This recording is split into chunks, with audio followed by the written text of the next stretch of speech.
Foundation படிக்கக்கூடிய மாணவ மாணவிகளை அது என்னவோ ரொம்ப ஈஸி பாஸ் பண்ணிடலான்றாங்க. கிடையவே கிடையாது. அது ஒரு காலகட்டம். இப்போ டஃப் பண்ணிட்டு வராங்க. ஸ்ட்ராங் ஃபவுண்டேஷன் கொடுத்தாதான் இன்டர் ஃபைனல் என்ற கட்டிடத்தை எழுப்ப முடியும். சும்மா ஏதோ பாஸ் பண்றதுக்காக சொல்லி கொடுத்துட்டு நீங்களும் பாஸ் பண்ணிட்டு இன்டர்ல போயிட்டு உட்கார்ந்துடுறாங்க. சிஎம்ஏ ஃபவுண்டேஷனுக்கும் 6 மாசம் படிக்கணும். அதே போல வாரம் டெஸ்ட் வைக்கணும். பேரண்ட்ஸ் மீட் இருக்கணும். ஒரு சைடுல பேரண்ட்ஸ், ஒரு சைடுல ப்ரொஃபசர், இன்னொரு சைடுல ஸ்டூடெண்ட். இப்படி கொண்டு போனாதான் சிஎம்ஏ ஃபவுண்டேஷன் பாஸ் பண்ண வச்சு இன்டரையும் பாஸ் பண்ண வைக்க முடியும்.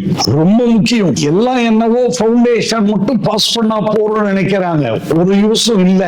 இன்னொன்னு காலேஜ் மட்டும் படிச்சா போறோம்னு நினைச்சுக்கிறாங்க. நண்பர்களே, உங்களுக்கு டைம் இருக்கு. இப்போ எல்லாமே morning college or evening college தான். காலேஜ் மொத்தமே 5 மணி நேரம். மிச்சம் இருக்க 8 மணி நேரம் தூக்கம், 13. இன்னும் 2 மணி நேரம் மற்றது 15. 10 மணி நேரம் இருக்கே. என்ன பண்ண போறீங்க இந்த வாலிப வயதில்? இந்த வயசுல தான் நீங்க படிக்கணும். இளமையில் கல். சிஎம்ஏக்கு ரொம்ப ஃபீஸும் இல்ல. 25,000 தான் 6 மாசத்துக்கு. பிகாம்க்கு 3 lakhs ஆகுது. சிஎம்ஏ மொத்தம் முடிக்கணும்னா 1,60,000 தான் 3 வருஷத்துக்கு. Government course. சயின்ஸ் ஸ்டூடெண்ட்ஸ் எல்லாமே இன்ஜினியர்ஸ், டாக்டர்ஸ் ஆகும்போது காமர்ஸ் ஸ்டூடெண்ட்ஸ் ஒரு அக்கவுண்டிங் ப்ரொஃபஷனல் ஆகணும். சிஎம்ஏ படிச்சா நீங்க அக்கவுண்ட்ஸ் ப்ரொஃபஷனல் மட்டும் இல்ல, finance professional, costing professional, business analyst professional, valuation management professional. பாத்தீங்களா? எல்லாம் சிஎம்ஏ தான். கவர்மெண்ட் ஜாப் எல்லாம் சிஎம்ஏக்கு தான் கொடுக்கறாங்க. இன்னொன்னு, ஐயோ என்னுடைய பையன் பொண்ணு பிகாமே படிக்குது சார், அது போறோம். பெற்றோர்களே, பிகாம் இருக்கிற சப்ஜெக்ட்ஸ் தான் சிஎம்ஏல இருக்குது. பிகாம் 2 மாசம் படிச்சா போதும், பாஸ் பண்ணிடலாம். அது ஒண்ணும் பெரிய விஷயம் இல்லை. Same subjects. நீங்களே அவங்களை கெடுக்காதீங்க. பிகாம் படிச்சுட்டா போதும் அப்படின்னு. 2 கோர்ஸ் எல்லாம் ஒண்ணும் இல்ல. பிகாம் தான் சைடு கோர்ஸ்.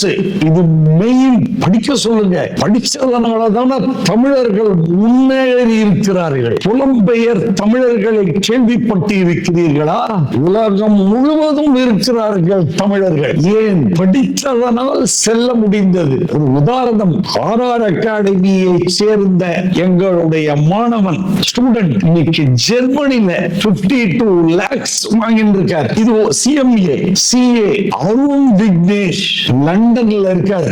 பார்கவ் ஸ்ரீகாந்தன் நியூயார்க்ல இருக்கார். இதுதான் பாத்தீங்களா?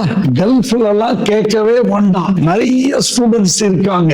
அதனால அவர்களை தயவு செய்து படிக்க உற்சாகப்படுத்துங்க. ஒரு முயற்சி தானே. முயன்றால் முடியாதது ஒன்றும் இல்லை. அவங்க படிக்கிறன்னா கூட நீங்க வேண்டாம்னு சொல்லாதீங்க. ஒரு துளி சொட்டு தானே கடலாகிறது, சமுத்திரமாகிறது. ஒரு விதை தானே மரமாகிறது. அதே போல அவர்கள் எடுத்து வைக்கக்கூடிய ஒரு ஸ்டெப், அது இந்த மாதிரி கோர்ஸ். மேல் படிப்பு, உயர்கல்வி, ஸ்கில்டு ஸ்டடீஸ்க்கு மதிப்பு இப்பெல்லாம். அதனால் அவர்களை படிக்க சொல்லுங்கள். ஃபவுண்டேஷன் முடிச்சிட்டாரு, இன்டர் முடிச்சிட்டாரு, அடுத்த 1.5 வருஷம் 40,000 ரூபாய் சம்பளம். 3 வருஷம் பிகாம் முடிச்சுட்டு வர்றாரு, 12,000 ரூபாய் தான் சம்பளம். இது உண்மை. நிறைய கம்பெனிஸ்ல வந்து கேம்பஸ் எடுக்கிறாங்க. பிகாம் 3rd இயர்ல அப்பாயின்மெண்ட் ஆர்டர் கொடுக்குறாங்க. கூப்பிடுறதே இல்லை. 1 வருஷம் ஆகுது, கூப்பிடுறதே கிடையாது. அவ்வளவுதான். இதுதான் நிலைமை. இப்படிப்பட்ட நிலைமை தான் போய்கொண்டிருக்கிறது. பாருங்கள், படித்து விடுங்கள். All the best.